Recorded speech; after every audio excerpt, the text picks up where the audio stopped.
Amazing how dangerous these coffee machines can be. They're just not available.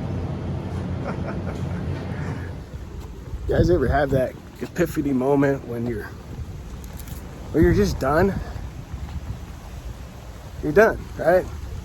Come to a place like this, Death Valley, that you've been coming for years, and you pay $12 for 2 liters of water, and then the coffee's not self-serve because that's unsafe. Everything that's self-serve is unsafe, and they put saran wrap over the credit card machine, so that makes it super safe. But if you want coffee, you can go to the restaurant.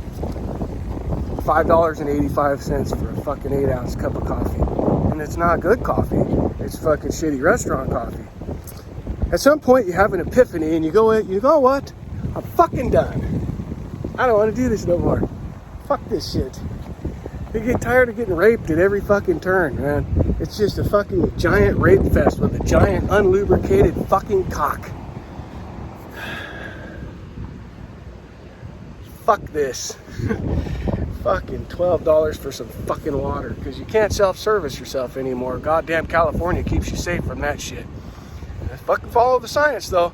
Couldn't be anything to do with $12 fucking water, could it? No, fuck no. We're gonna keep you fucking safe because we worry. Follow the science. Man, this shit. Let's wear a fucking mask outside because it's scary out here.